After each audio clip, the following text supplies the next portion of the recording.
Son las 10 de la noche y es la hora de opinar. Hoy con Paula Sofía Vázquez, Carlos Bravo Regidor y Gibran Ramírez vamos a debatir por qué Cuba sigue siendo un referente para la izquierda mexicana. Después va a estar con nosotros Marco Fernández, él es experto en educación. Con él vamos a analizar el regreso a clases del ciclo escolar 2021 y el presupuesto asignado a la educación para el próximo año 2022. Así que quédese aquí en Foro TV, que ya comenzó. Hora de opinar.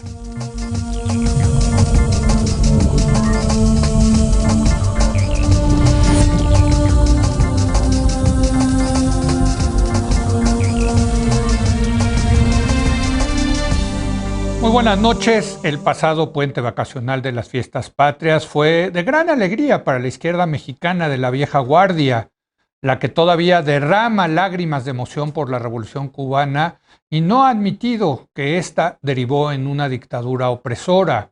Los que siguen citando a Fidel Castro y el Che Guevara sin importarles la violación a los derechos humanos en la isla. Hoy, sin embargo, ya no están con nosotros ni Fidel. Bueno, sigue con nosotros presente, todavía está vivo su hermano Raúl, pero se ha retirado. Y en la actualidad, pues en realidad quien está al frente del gobierno de Cuba es Miguel Díaz-Canel, quien fue invitado especial a la ceremonia oficial por el 211 aniversario del inicio de la independencia de México. Para debatir por qué Cuba sigue siendo un referente todavía para parte de la izquierda mexicana, saludo a Paula Sofía Vázquez. Paula, ¿cómo estás? Buenas noches. Buenas noches, Leo. Buenas noches a todos, compañeros. Carlos Bravo, ¿cómo estás, Carlos? Hola, ¿cómo están? Muy buenas noches. Y Gibran Ramírez. Gibran, ¿cómo estás? Muy buenas noches.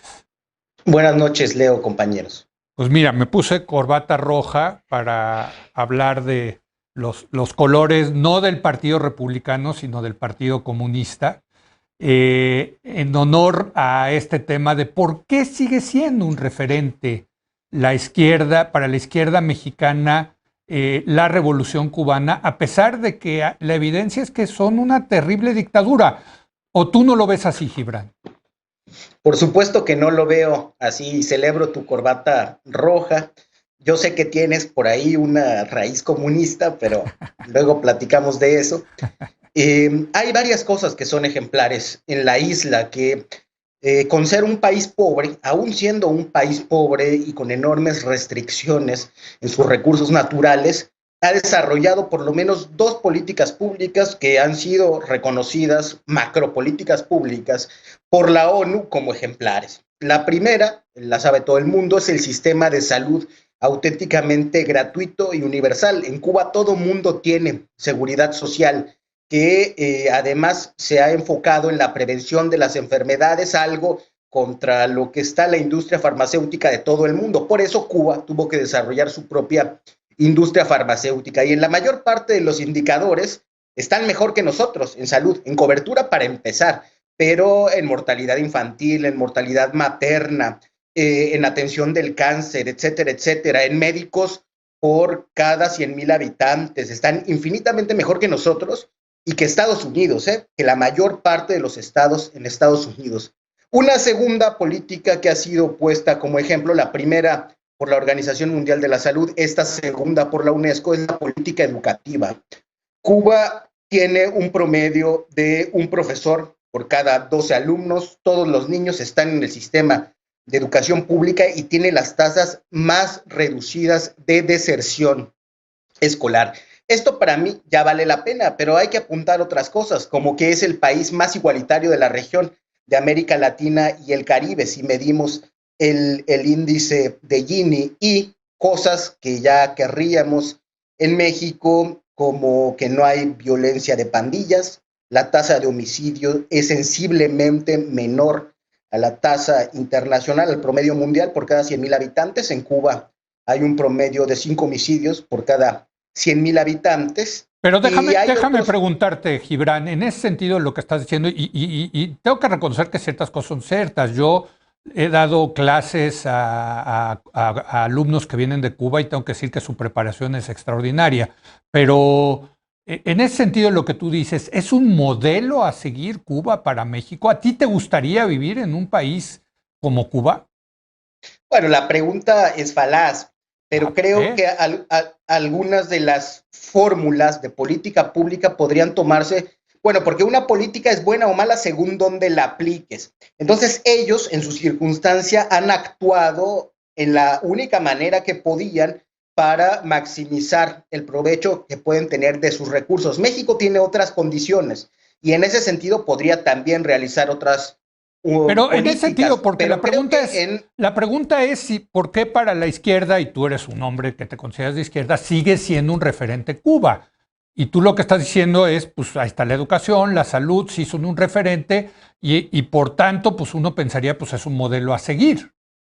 por lo menos en salud sí me parece un modelo a Ujú. seguir. En educación retomaría algunas de las premisas que han orientado al sistema cubano. Creo que México estaría muy bien que tuviera una tasa de alfabetización del 100% como Cuba. Hemos estado muy cerca durante mucho tiempo. Creo que también sería bueno que la inversión como en proporción al Producto Interno Bruto en México alcance alguna vez los niveles que se alcanzó en Cuba entre los años 70 y 80, y en esos sentidos creo que sería ejemplar también. Bueno, Ahora, no déjame, estoy de perdón, acuerdo con que perdón. sea una dictadura, que es con lo que empezaste. Ujú. Si comparamos algunos de los indicadores básicos, como la cantidad de presos políticos, hay más presos políticos en los Estados Unidos que en Cuba, por ejemplo. Hay más Y ese Es- me parece un dato suficiente a considerar. No hablemos de otros países como México, que tienen muchos más todavía y que no son considerados dictadura. Tienen un pero, modelo distinto, sin partidos, eso ¿te es refieres cierto. presos políticos los que están en Guantánamo, por ejemplo? Esos son los que de Estados Unidos, porque que yo sepa, salvo esos que están en Guantánamo, no hay presos políticos No, en Estados Unidos. claro que hay presos políticos en los Estados Unidos. Las organizaciones que se dedican a la defensa de personas privadas de la libertad con motivos políticos calculan entre 100 y 200. Hay diferentes Ok. cálculos, el más común creo que son 175, y Human Rights Watch, que es una organización Ujú. imperialista, ha contado 75 en Muy bien, Cuba. De tal manera de- que los parámetros creo que habríamos que discutirlos a profundidad y no sí. caer en consignas. Bueno, déjame interrumpirte porque veo que tanto Paula como Carlos están al punto de explotar. Empecemos contigo, porque quieren también hablar. A ver, Paula, Sofía. A ver, yo creo que una de las cosas que a mí me llama la atención y la pusiste muy bien en la introducción, Leo, es por qué sigue siendo un referente Cuba para para la izquierda. Lo primero que yo diría es ¿para qué izquierda, no? Y diría, bueno, pues para la izquierda partidista. Y para la izquierda partidista lo que a mí me parece que más evidencia el tema de que sigan enamorados de Cuba es que tenemos una élite partidista viejuna en la que pues sí, efectivamente, si vivieron la época de la Revolución Cubana y ahí se quedaron y todavía escuchan a Silvio Rodríguez en los viernes en la noche, pues sí, sí, efectivamente ahí más bien lo que me llama la atención es que pues quienes siguen en las cúpulas de la izquierda partidista son exactamente las mismas personas que estaban hace 40 años. La segunda cosa, y ahí pues, me interesa más bien pensar por qué no estamos renovando a las élites. Ujú, Y la otra, y el otro punto es, pues, ¿qué izquierda? ¿No? Pues yo creo que hay muchas otras izquierdas que no ven a Cuba como un referente. ujú. O sea, hay una izquierda que se identifica con la socialdemocracia que pues no ve a Cuba como un referente porque pues tiene, incluso en estos temas en los que coincido con Gibran, efectivamente Cuba tiene políticas públicas en las que ha hecho con los poquísimos recursos que tiene, un montón de cosas positivas, ¿no?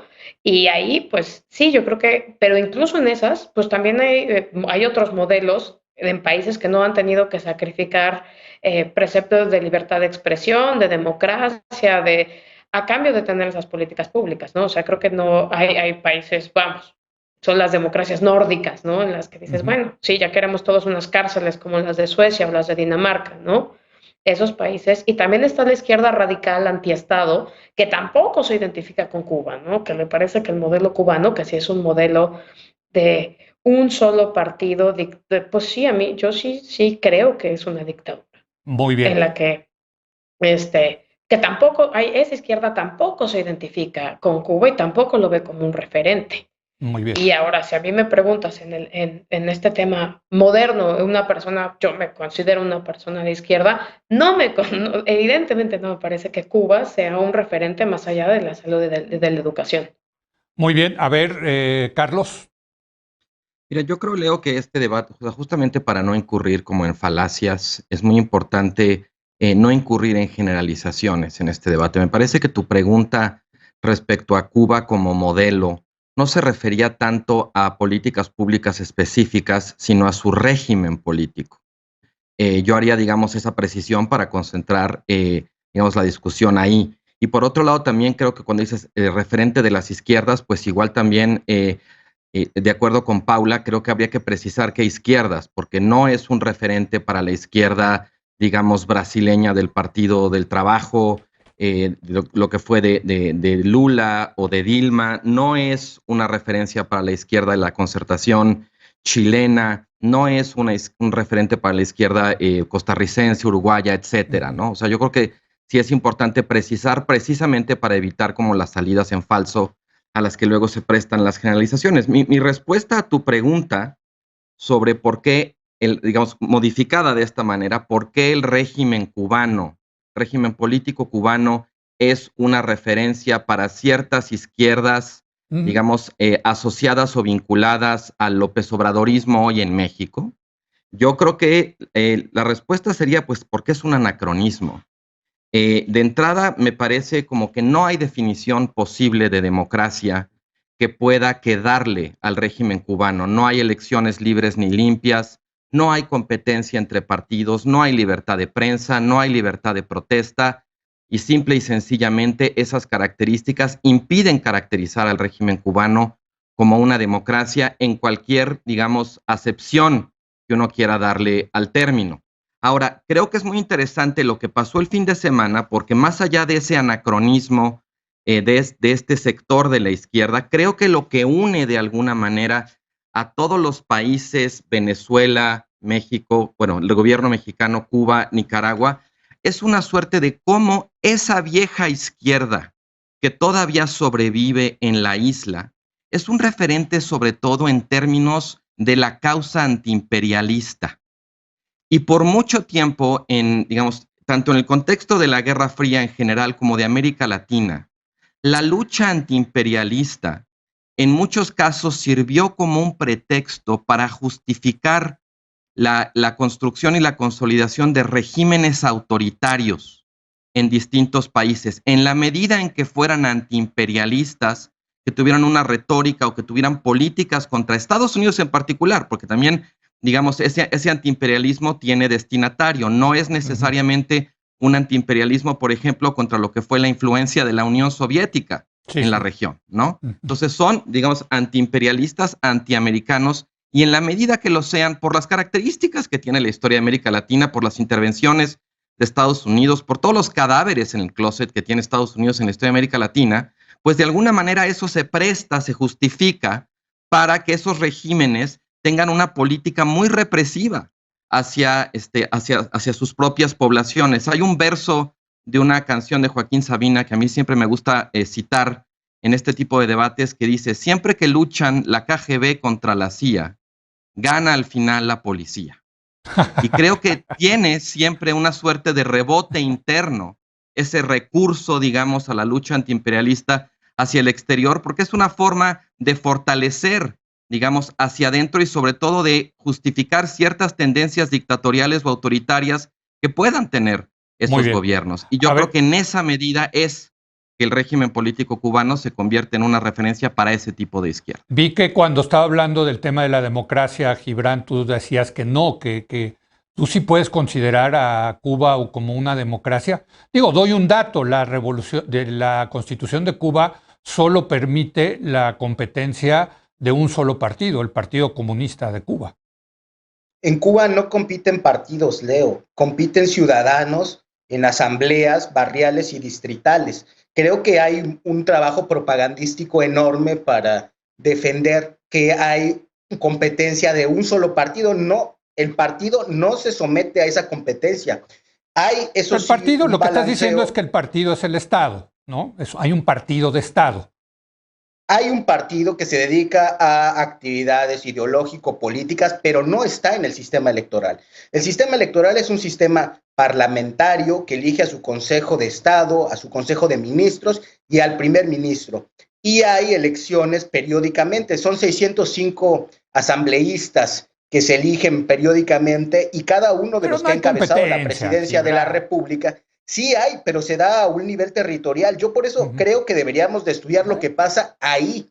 No, lo único que encuentro anacrónico aquí es el discurso sobre Cuba, que es un discurso de los años 90, muy de la Guerra Fría, pero que no ve lo que pasa realmente en la isla. Quiero decir, se dice que no hay libertad de protesta después de que venimos de hablar hace algunas semanas de la mayor ola de protestas después del maleconazo ¿Y cuántos presos sensiblemente con menos detenidos de las protestas que hubo en esta ola del COVID en Francia, por ejemplo, ¿no? Acreditado. Y ni qué hablar de las protestas que hubo en esta misma ola en Colombia, donde fueron muertos. Nadie habla ahí de que no haya democracia. Hay una profunda hipocresía en ese discurso. Sí, hay un modelo sin partidos. A algunos eso les puede parecer mucho más autoritario y que entraña un control del Estado o no, pero deberíamos de discutirlo en sus términos y no darlo por sentado. Ahora, libertad de expresión. ¿Han visto cómo ha evolucionado en los últimos años el Internet cubano y la cantidad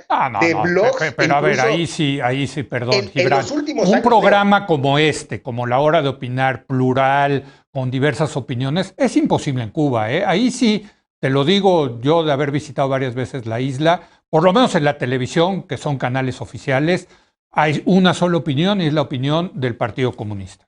En los canales oficiales es verdad. Nosotros venimos de romper esa unanimidad en los medios mexicanos, aunque ¿Sí? siga prevaleciendo un punto de vista que tiene varios partidos y que se viste eso de pluralidad. Es cierto, hay limitaciones en eso, pero si hubiera un control, digamos, parecido al que hay en otros estados sobre el Internet, o sea, un ejemplo de autoritarismo si es Corea del Norte, que le gusta a otros de mis amigos en la izquierda. A mí, Corea del Norte, ahí sí ya paso.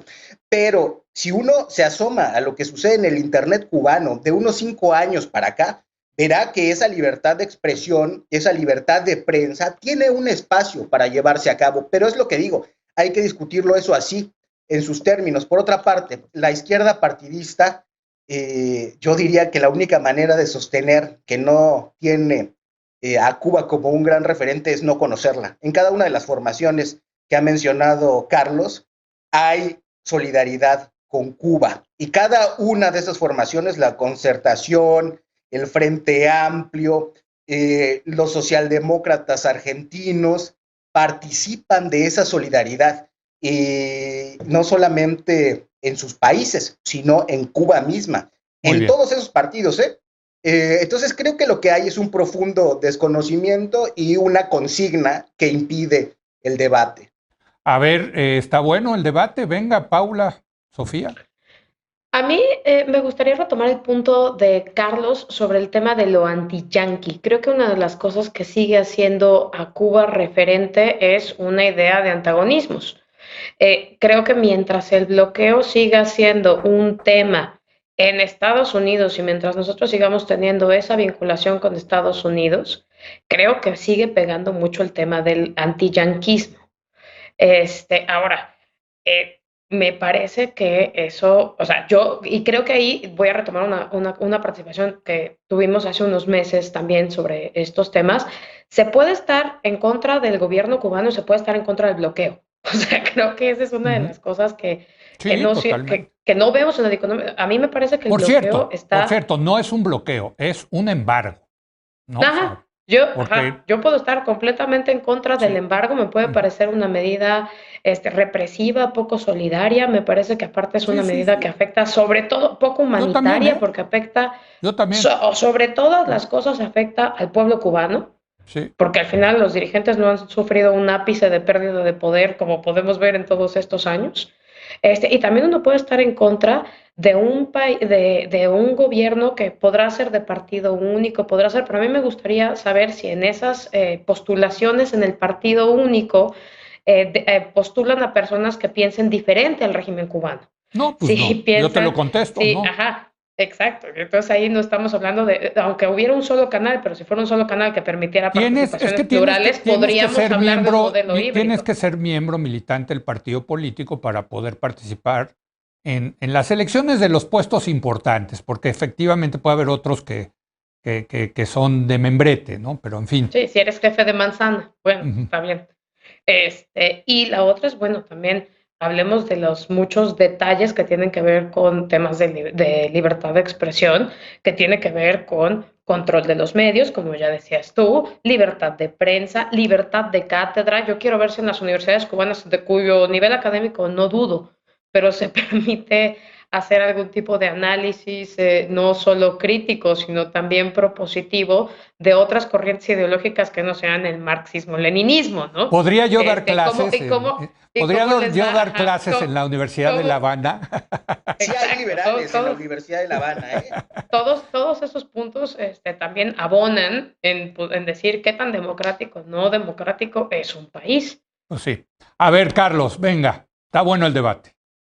Sí, yo retomo también el punto que decía Paula. Yo creo que es perfectamente factible condenar al régimen político cubano y condenar el bloqueo de Estados Unidos, que en general ha sido un fracaso, incluso desde, digamos, desde los parámetros de los propios intereses o consideraciones geopolíticas de Estados Unidos, ¿no? Yo creo que en eso el régimen cubano pues ha sobrevivido a ese bloqueo y lo ha convertido además como en una casus belli, digamos, de su activismo internacional, y en eso ha sido muy exitoso, y de hecho le permite, es gasolina de alguna manera, digamos, para esa causa como contra el imperialismo yanqui, ¿no? Ahora, sí me parece que también hay que hablar, digamos, de la escasez, del racionamiento, incluso de la calidad de vida de los cubanos, ¿no? Hay en los blogs que mencionaba Gibran, hay multitud de testimonios de lo difícil que a veces es conseguir un pañal, un limón, una aspirina, ¿no? Y si vamos a decir que es un país ejemplar por ciertas políticas sociales, pues habría que ver entonces cómo se explica, ¿no? La existencia, y esta espero que Gibran tampoco la nieve, de un tremendo racionamiento dentro de la propia isla, de la escasez de bienes básicos, digamos, de consumo para la población. Ahora, yo creo que yo insistiría en que sin partidos, sin competencias, sin libertades, sin pluralismo, no puede haber democracia. Esta idea de que es democracia de partido único, pues es una contradicción en los términos, es un cortocircuito, digamos, evidente, y con respecto a lo cual, pues me parece como, pues ahora sí que no hay para dónde hacerse, ¿no? Me parece también que en Cuba, digamos, muchos países, muchos regímenes han tenido relaciones con el gobierno cubano. No hay que irnos muy lejos para recordar la espléndida relación que a lo largo de la historia tuvo el PRI, por ejemplo, con el gobierno, con Fidel Castro, con su gobierno. Espero que eso no nos vaya a llevar a decir que entonces ese PRI, digamos, era un partido admirable de izquierda. Muchos países de izquierda, de derecha, tienen relaciones con el gobierno cubano porque tienen que tenerlas, porque está ahí, porque existe. Eso no quiere decir en ningún sentido que constituya un ejemplo o un modelo a seguir para esos países o para esos liderazgos. Finalmente, digamos, la prueba que tú ponías, Leo, en un principio, decir, bueno, si en realidad Cuba es un país tan ejemplar, o si sobre todo si su régimen político de veras es digno de imitación, pues ¿por qué no hay gente yéndose a vivir allá o gente simplemente, digamos, migrando, ¿no? ¿Por A qué ver, déjame. van a otros países y no a Cuba? Pues porque las condiciones de vida en Cuba son durísimas. Sí, bueno, y eso finalmente, esa tendría que ser la última prueba. ¿Cómo viven los cubanos y qué tan satisfechos están con el gobierno que tienen? Ese es un buen punto. Miren, vamos a hacer una pausa y vamos a regresar porque este debate está muy bueno, hay que decirlo. Vamos a darle otro segmento más. Regresamos en un momento más.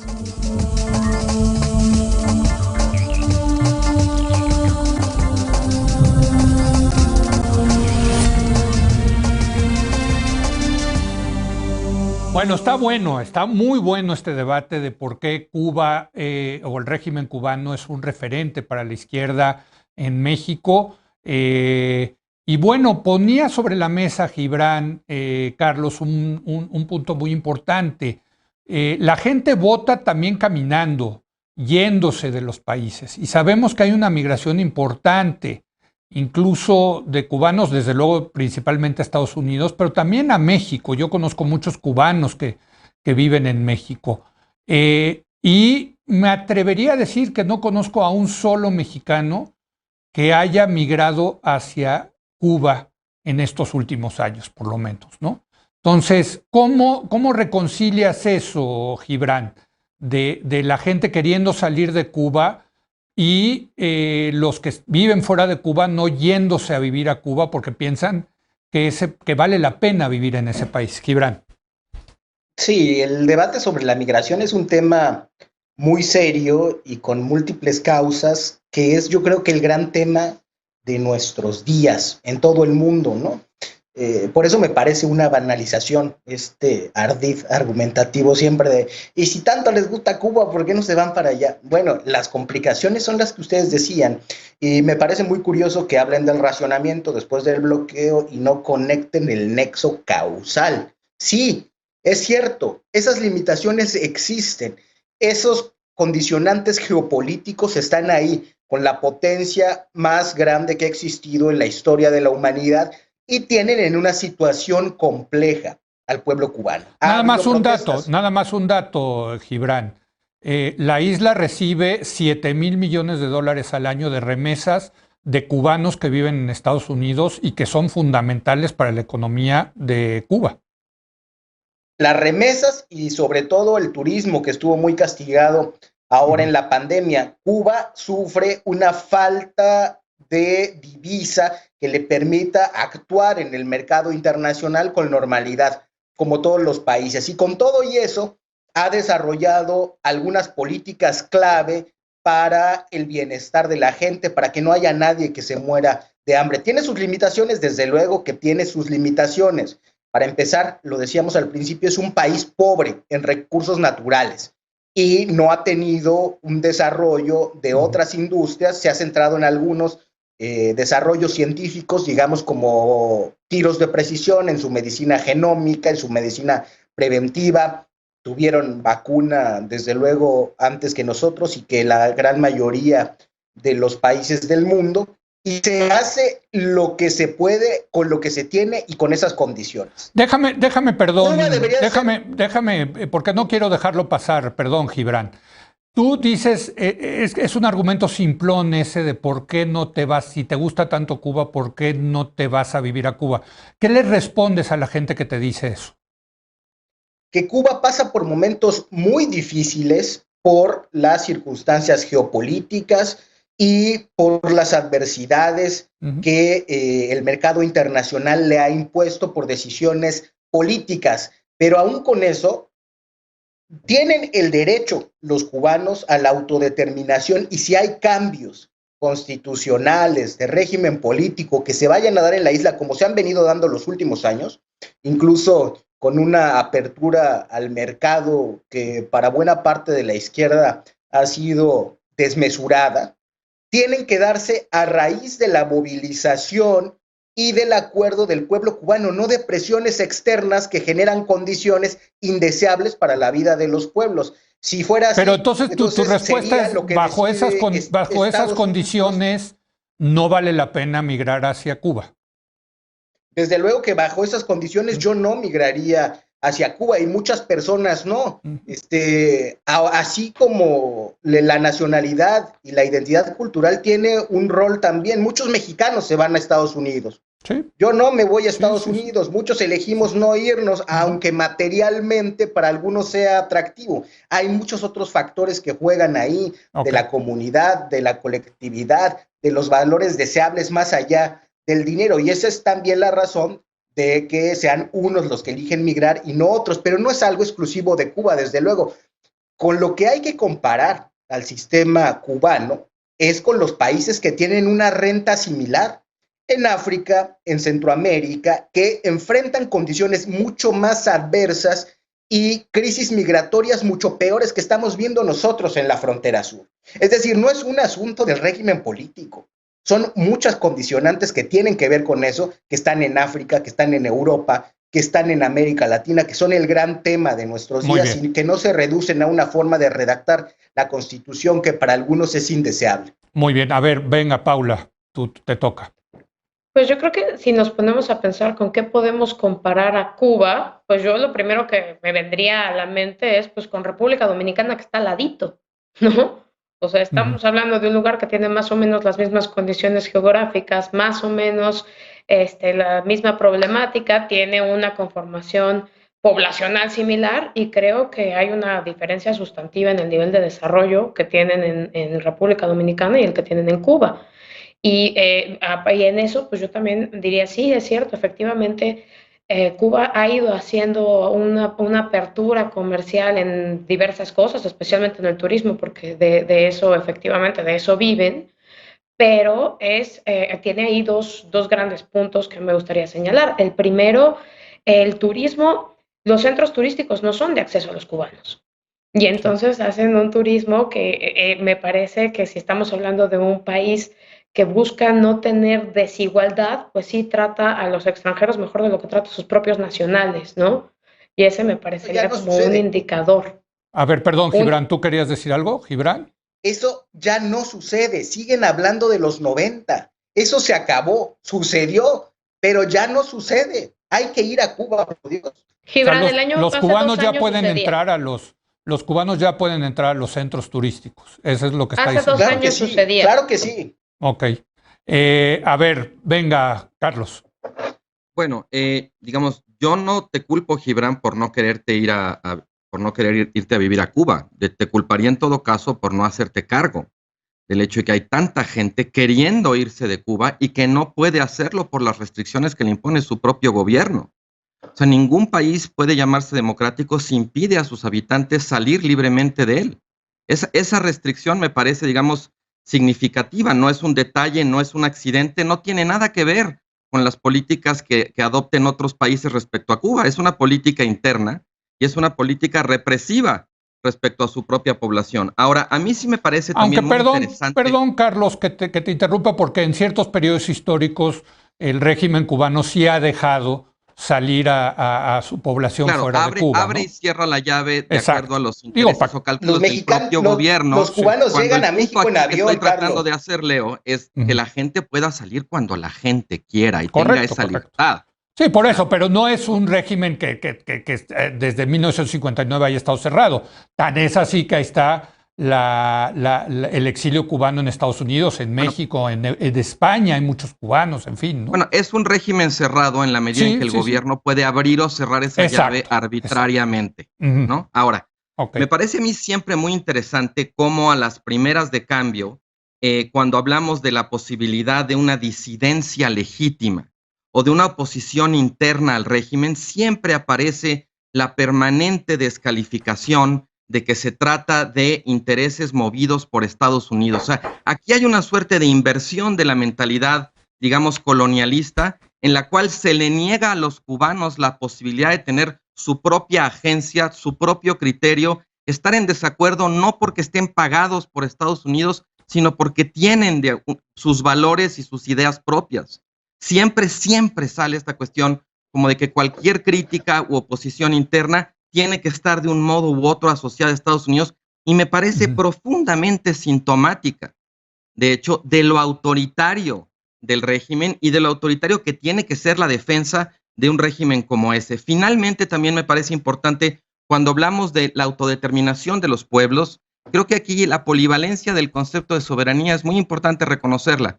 No existe nada más la soberanía nacional, es decir, la capacidad de los países de autodeterminarse frente a otros países.